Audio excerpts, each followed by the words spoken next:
So, Snoop Dogg just recently made some comments about a film by Pixar called Lightyear. And he brought up the fact that at one point, when he saw this film, when it came out, him and his grandchild were sitting in the theater, and his grandchild asked him, "Hey, what was up with that?" Because there was two women in the film, and they were sharing a 2 second kiss. And Snoop was like, "Hey man, I didn't come here for all of this. I just came to take my grandchild to the movie theater and have a good time." So there's a lot of backlash with that. I believe he had some event at Australian Football League or something like that, and there was like some backlash with that. But the person who runs the AFL, they said no, they're going to sit beside Snoop and they support him. Now, let me preface this by saying I am not an advocate or nor an ally of the LGBTQ community. That doesn't mean I can't educate myself or become more educated about queer studies and things like that. Right? But I am a person who uses logic and common sense, right? So, I much love to Snoop Dogg, right? He's kind of like, I don't know. He's making himself into be the black Hulk Hogan almost. I'm not saying he's that bad of a person, but it's just with his age, the stances that he's taking, right? I don't mean this literally, man. I got love for Snoop, all right? But I just got to call a ball a ball. I got to call a strike a strike. So many people are. This is a polarizing topic. Either you're for Snoop Dogg, either you're against Snoop Dogg. Many people are against Snoop Dogg, specifically what you would call the like social media activists, what the right likes to call social justice warriors, right? And then those who kind of support Snoop Dogg, it ranges anywhere from the evangelical Christian types, the types who are like, radical. Not, I won't say radical, but I would say the conscious community, the conscious black community, who uh, kind of feel like they're under attack. They're under attack, and the programming of the LGBTQ. They're trying to get your kids. They're trying to target your kids and make them. They're trying to sexualize your kids, and I don't want to ruffle no feathers, right? So I'll just leave it at that. So the bottom line is, let's just get straight to the argument. So the argument is, um,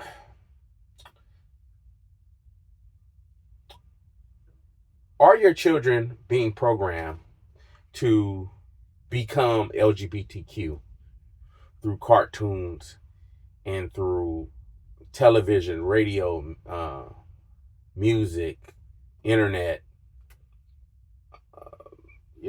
whatever, etc. Right? And that is pretty much the argument that Snoop is making. Like, there is some form of danger by the media, all right, or whatever you want to call it, whoever they are, promoting this film to children that has the experiences of the LGBTQ, right? Somehow there is something insidious about that, right? Because they're trying to sexualize your kid. They're trying to program your kid with this LGBTQ agenda, and it shouldn't be that way, right? So his fear is that the heteronormative narrative is being erased and is being replaced by the LGBTQ community and their stories, right? But let me give you guys a little bit of irony in that, because Snoop Dogg fears that his grandchildren will be programmed by the LGBTQ so-called agenda, which will pretty much make our kids run around with rainbow flags and boys painting their nails and putting on dresses and become feminine, right? Anything outside of the heteronormative uh, narrative of how things are supposed to be, right? The nuclear family, things outside of that. And what's going to happen is there's just going to be this mass movement of boys who are heterosexual turning gay, right? Or identifying. The irony in that is when Snoop Dogg was a young man, right? And there was this thing called hip hop. Many people that were around Snoop's age right now, back then, go look up the Tupac and, what Tupac had to go through when it was some lady named, I believe, Dolores Tucker or something like that. I don't know. I forgot what her name was. Where they were going hard against hip hop because hip hop was something that was brand new. Specifically, the brand of gangster rap. Many of them, the way that he feels about the LGBTQ, they had extreme trepidation, extreme fear would be the more appropriate word, that this hip hop, specifically gangster hip hop, would ruin the black community.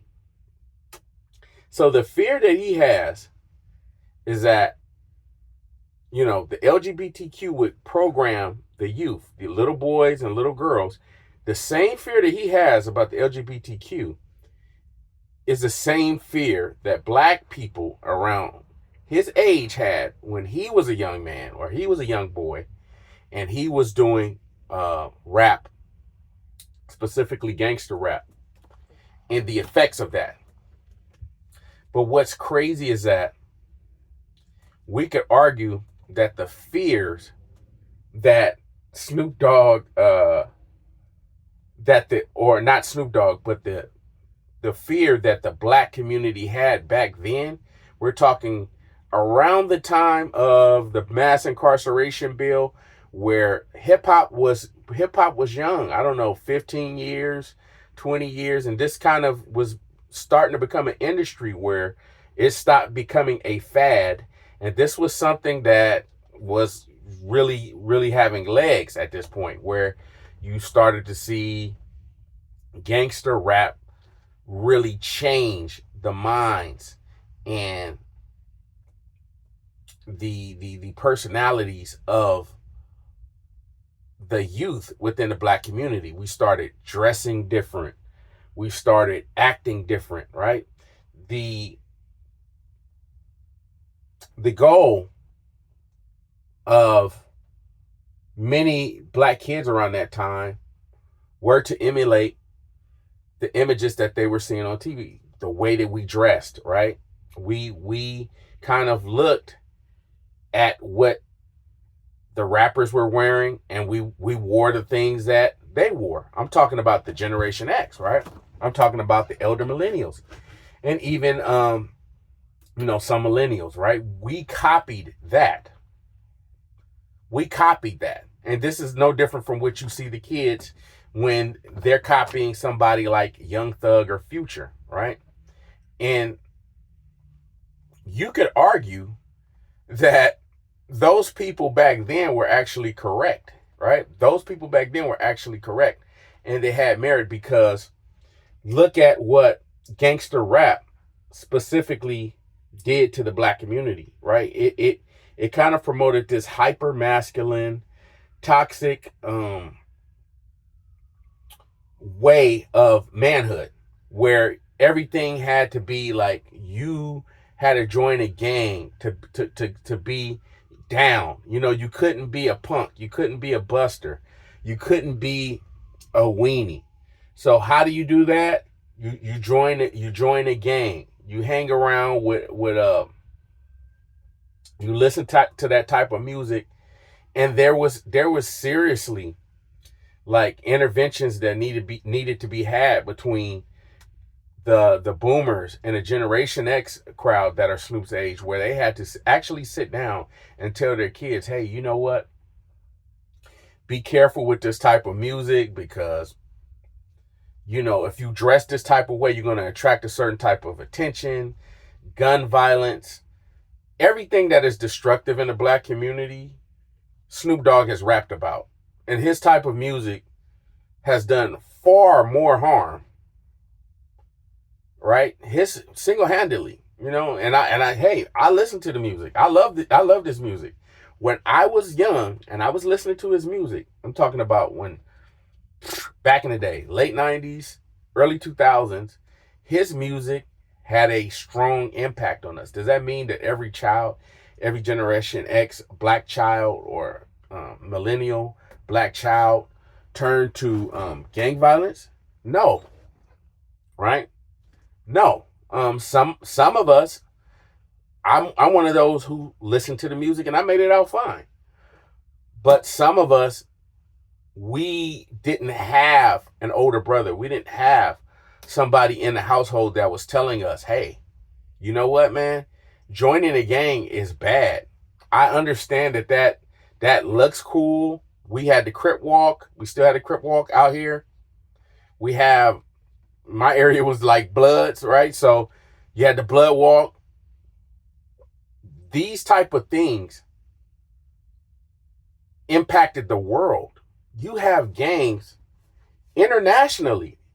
We're not even talking about the U.S. where you had people listening to Snoop Dogg and say, hey, you know what? I'm picking up this blue rag and I'm in Missouri and I'm going to start cripping.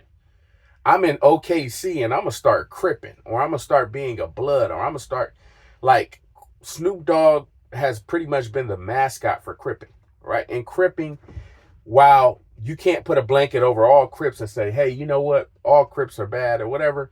Largely, gang violence has been one of the most destructive things in the black community since Jim Crow.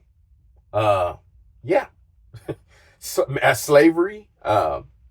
You could argue that it was the soundtrack for mass incarceration. Like there's always been crime that has been committed within the black community. Gang violence has existed before the existence of hip hop. You had people committing crimes listening to soul music back in the 70s, right? So, but with hip hop, there was a specific marketing done to the black community where it was like you had these big, huge, rich businessmen, right, that said, look, you are going to have this image, and this is the image that you have to have because this is what makes money. And Snoop Dogg was a part of that, where he was the official brand that you could market to the black community, whether it was liquor, whether it was clothing, whatever it is. You could use Snoop Dogg, and still to this day, you could grab Snoop Dogg, you can put him in the advertisement, and largely black people are going to associate Snoop with that. They'll say, hey, you know what? I'll kind of take that in, whether it's a Corona, whether it's whatever brand that he promotes. So what I'm saying is, you could argue that now when he becomes of the age of the people who argued, the boomers who argued against hip hop in the beginning, that at least when the boomers of that generation, when they were saying, hey, hip hop is toxic and harmful, there's actual statistics backing up their argument. But with homosexuality has existed, I don't know, pre-biblical times, right? Like since man has been created or existed, there's always been homosexuality. And in this thing we call the United States of America, the what do we call this? What do we call this? It's I don't want to sound and use all of these big words and jargons, but basically American hegemonic masculinity, where it's like, hey, you're tough, cowboy, you're strong, masculine, tough. You don't take nothing. Rambo, you saw a lot of movies in the 80s. There was like this hegemonic masculinity where it was the American way, Schwarzenegger. Blacks adopted it into a different thing. You got to be from the hood. You got to be tough. You got to, F the cops and, this and this. And it started off one way and it just morphed into something else to where the effects have been documented. Whereas with homosexuality, because of the nature of the way we view homosexuals, you can I mean, at least if you made it to my age where you're above the age of 40, you can honestly say that homosexuals for a long time had to be in a closet. They weren't as, what I'm trying to say is homosexuality isn't frowned upon the way it once was. Let's just say 25 years ago, you could be a child in high school openly homosexual and no problems. Where we had a thing when we were kids, whereas if you were homosexual and you were a teenager, you would have a bunch of girls that kind of shielded that homosexual person and say, no, this person's not homosexual. They're they have a girlfriend or whatever. But everybody knew. But the fact that they had to hide that, because a lot of guys within the within the black community, they were not going for that. They saw that as a easy target or something to attack. So what I'm saying is we have a heteronormative way of the way we were programmed. We were programmed to believe that the only stories that need to be told are heterosexual stories, and stories that are outside of that don't need to be talked about.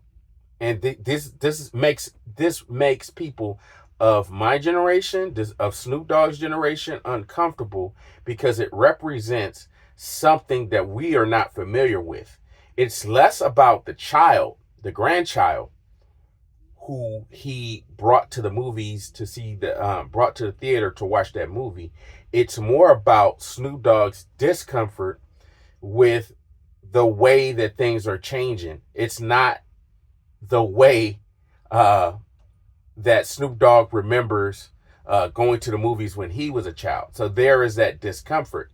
That discomfort, therefore, brings forth this fear that it is something dangerous, and it presents something that can be harmful for generations of children for years to come, where there's no concrete evidence, there's no statistical evidence that simply watching a couple share a 2-second kiss in a film will just cause this mass production of people turning gay, right? So it's just mind-boggling that none of us tend to think deeper or beyond the surface when it comes to things like this. But all of this is to say, we are seeing more stories. It's not so much of a programming thing. It's more of a thing of more exposure to stories and people feeling less like they have to hide, like their stories don't need to be told. There's other stories that need to be told, and you need to have exposure you need to have exposure to these things in order for progress to be made. And Black people, we should know more than anything that you need some form of representation in order to feel like there's progress being made, at least for generations to come. And it's very simple, right? Daddy, what is this? There's two women, kissing. Yeah, the child has two mothers. Kids want to know whatever. Explain it to them. Tell them. Yeah. How did they have this baby? They adopted the baby. They went and they adopted the baby. That's their baby. You know, but my device is getting too hot. If y'all feel what I'm saying, leave a comment below, man. Tell me what you guys think, but think deeper, man. Don't just fall for the outrage. Look at some of the other look deeper. Look beyond that, man. Because this Snoop Dogg stuff, it's a polarizing topic.